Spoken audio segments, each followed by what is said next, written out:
Musik kegemaran Pangestu adalah musik Timur Tengah dan sekitarnya. Vokal Umi Kulsum termasuk yang digandrunginya. Dari Christine, ia pernah belajar menyukai musik-musik klasik Eropa. Parwati pun suka mengajaknya mendatangi acara musik keroncong. Tapi Pangestu tetap tak bisa beranjak dari kesukaannya pada suara rebana dan gitar gembus. Mungkin ini memang sudah nasibku, renungnya. Bu Hori juga punya nasib sendiri. Ia tak minta dilahirkan sebagai cucu seorang dalang. Tahu-tahu jadilah ia cucu dalang dan suka pada tokoh Bima. Seingatnya, Dharma sudah berkali-kali membujuk Bu Hori agar mengidolakan Umi Kulsum. Pernah, suatu senja Bu Hori jatuh cinta pada suara penyanyi Mesir dan aduhai itu. Tapi, besok-besoknya, balik lagi ia jatuh cinta ke Bima dan suaranya yang rendah dan mengaum. Samin, barangkali tak berharap orang tuanya miskin sebagai tukang kayu. Mungkin saja ia ingin agar orang tuanya kaya sebagaimana orang tua Christine. Minimal cukuplah seperti orang tua Pangestu. Namun, nasib membuat Samin begini, walau badannya gemuk tanpa cukup gizi. Semua teman-teman punya nyawa, semua punya nasib. Berarti setiap orang yang bernyawa itu bernasib. Kapitayan dan Dharma mencoba membuat kesimpulan. Dalam perjalanan ke sekolah, mereka melihat bulldozer meratakan tanah. Agaknya ada pengembang yang ingin membangun kompleks perumahan di situ. Rumput-rumput yang semula indah bagai permadani hijau menghampar pun dilibas oleh alat berat itu. Lihatlah, rumput itu hanya bisa pasrah, tak bisa melawan bulldozer. Seru Parwati menyentak semua temannya. Berarti rumput juga punya nyawa, kan punya nasib, bisik Dharma ke Kapitayan. Kalian lagi ngomongin aku ya? Christine penasaran. Enggak, aku cuma usul agar kita semua kalau berjalan sekali-kali menunduk juga, sahut Dharma. Kenapa? Agar tidak menginjak rumput. Bohong, Kapitayan cekikikan sambil meralat ucapan Dharma. Dia tadi bisikin aku, kalau memang harus menginjak rumput, ya menginjak rumput. Christine tak akan bisa mengelak dari menginjak rumput. Loh, kenapa Kapitayan? Christine makin penasaran. Karena kamu bernyawa. Hah? Christine makin penasaran. Ia menyibak rambut ikal sebahunya hingga sehelai rontok ke baju warna merah kesukaannya.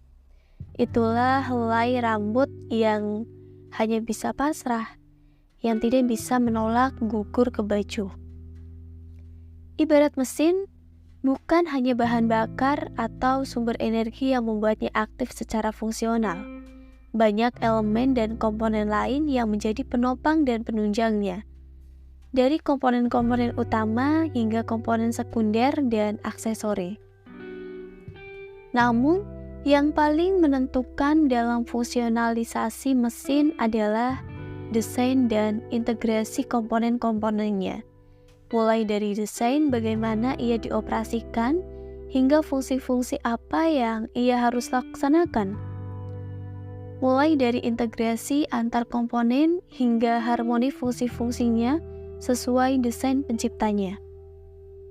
Boleh jadi, semua entitas di alam semesta diciptakan dan bekerja sebagai mesin. Satu entitas mengandung mesin-mesin yang menjalankan fungsi-fungsi tertentu dalam dirinya. Pada saat yang sama, satu entitas juga menjadi bagian integral dari mesin-mesin lain. Pada akhirnya, alam semesta merupakan mesin raksasa yang terdiri atas berbagai elemen dan komponen yang juga merupakan mesin. Melaksanakan fungsi-fungsi sesuai dengan untuk apa ia dirancang dan didesain oleh penciptanya. Manusia dengan keunikan dan potensi-potensinya yang dahsyat oleh Tuhan dikehendakkan menjadi otak dalam segala aktivitas alam semesta. Untuk tujuan itu, Tuhan memberi petunjuk dengan jalan tauhid. Istilah tauhid berasal dari bahasa Arab yang berarti menyatukan, memadukan, dan mengintegrasikan. Manakala manusia memiliki kemampuan tauhid, maka ia berhak mengontrol alam semesta atau menjadi khalifah, menjadi asisten Tuhan. Namun, untuk meraih kemampuan tauhid, manusia harus menyatukan diri dengan Tuhan. Hanya satu jalan menuju kebersatuan dengan Tuhan, yaitu jalan peniadaan diri. Semua petunjuk dan ajaran-ajaran yang termuat dalam kitab suci sesungguhnya adalah petunjuk manual menuju jalan peniadaan diri. Tiada lain karena hanya dengan peniadaan diri, harmoni alam semesta terrealisasikan. Integrasi yang harmonis antara entitas-entitas dalam alam semesta menjadi prasyarat bagi kehidupan.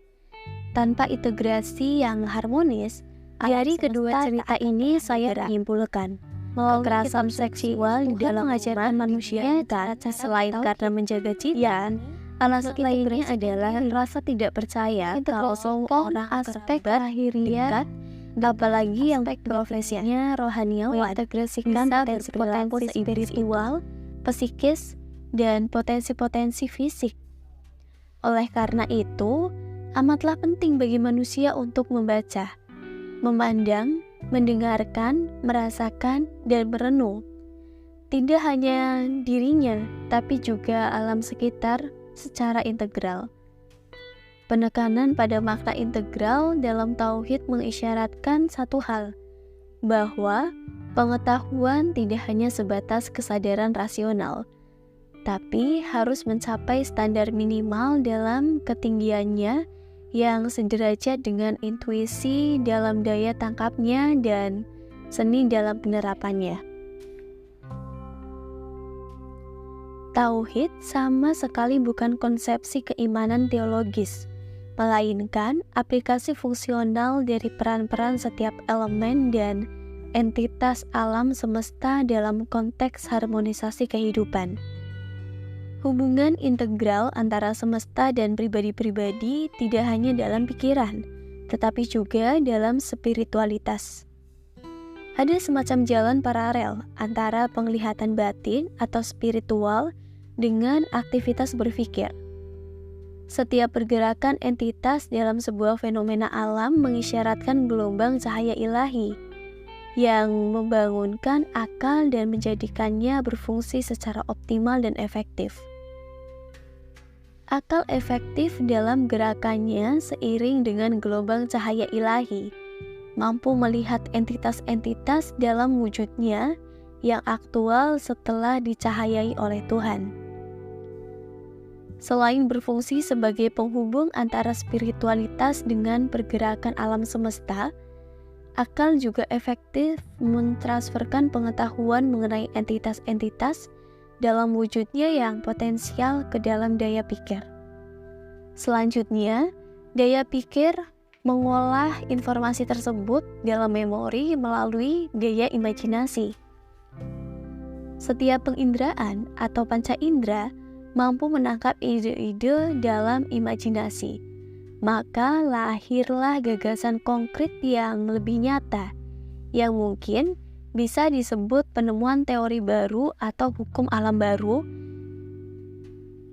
Ini adalah proses imanensi. Gagasan pada dasarnya datang dari Tuhan melalui akal efektif, imajinasi, dan memori. Sebaliknya, proses abstraksi menangkap gagasan-gagasan yang melatar belakangi setiap fenomena alam, mengolah dan mentransfernya ke akal efektif melalui imajinasi, kemudian menemukan relevansinya pada wujud idealnya. Setiap gagasan, ide, dan pikiran, apalagi teori baru dan penemuan hukum alam baru, pada dasarnya bersumber pada spiritualitas, namun dijabarkan dan diterjemahkan melalui potensi intelektual dan potensi indrawi tentang proses dialektika imanensi abstraksi.